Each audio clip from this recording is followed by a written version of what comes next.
چنانچہ ایک صحابی تھے عبداللہ ذو البجادین رضی اللہ تعالیٰ عنہ، جوانی میں ان کو چچا نے گھر سے نکال دیا تھا تو وہ نبی علیہ السلام کی خدمت میں رہنے لگ گئے۔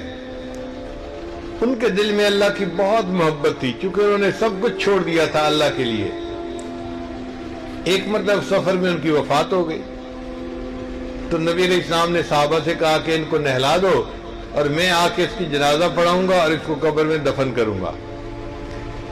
چنانچہ وہ بیمار تھے تو نبی علیہ السلام ان کی عیادت کے لیے گئے۔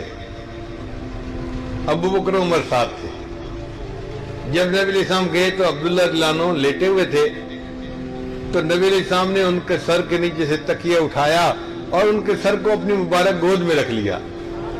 یہ وہ خوش نصیب صحابی ہیں کہ جن کی وفات اس عالم میں ہوئی کہ ان کا سر نبی علیہ السلام کی مبارک گود میں تھا اور ان کی نگاہیں محبوب کے چہرے پر پڑ رہی تھی، اور اس حال میں ان کی روح کو قبض کیا گیا۔ آقا تیری معراج کہ تو لوح و قلم تک پہنچا، تیری معراج کہ تو لوح و قلم تک پہنچا، میری معراج کہ میں تیرے قدم تک پہنچا۔ کیا اللہ نے ان کو معراج عطا فرمائی تھی کہ ایسی شاندار موت عطا فرمائی۔ پھر نبی علیہ السلام نے صحابہ کرام کو اپنی چادر عطا فرمائی، فرمایا کہ عبداللہ کو نہلا دو اور اس کو اس میری چادر کے اندر کفن دینا۔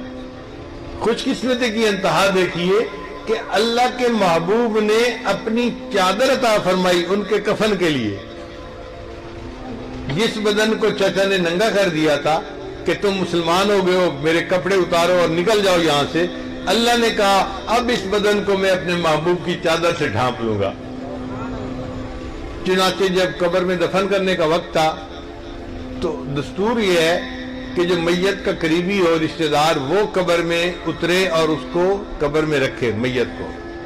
اب ان کا تو کوئی رشتہ دار تھا نہیں، چنانچہ نبی علیہ السلام نے فرمایا کہ ان کی قبر کو میت میں رکھنے کے لیے میں قبر میں اتروں گا۔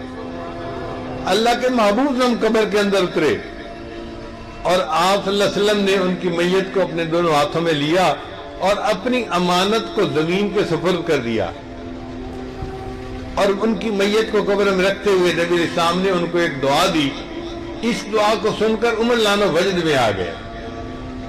فرمایا کرتے تھے کہ اس لمحے میرے دل میں تڑپ پیدا ہوئی، کاش عبداللہ کی بجائے عمر الخطاب کا کی میت ہوتی۔ تو صحابہ نے پوچھا امیر المومنین آخر نبی علیہ السلام نے کیا الفاظ کہے تھے؟ تو بتایا کہ نبی علیہ السلام نے ان کی میت کو قبر میں رکھتے ہوئے یہ کہا تھا، اے اللہ میں عبداللہ سے راضی ہوں، تو بھی عبداللہ سے راضی ہو جانا۔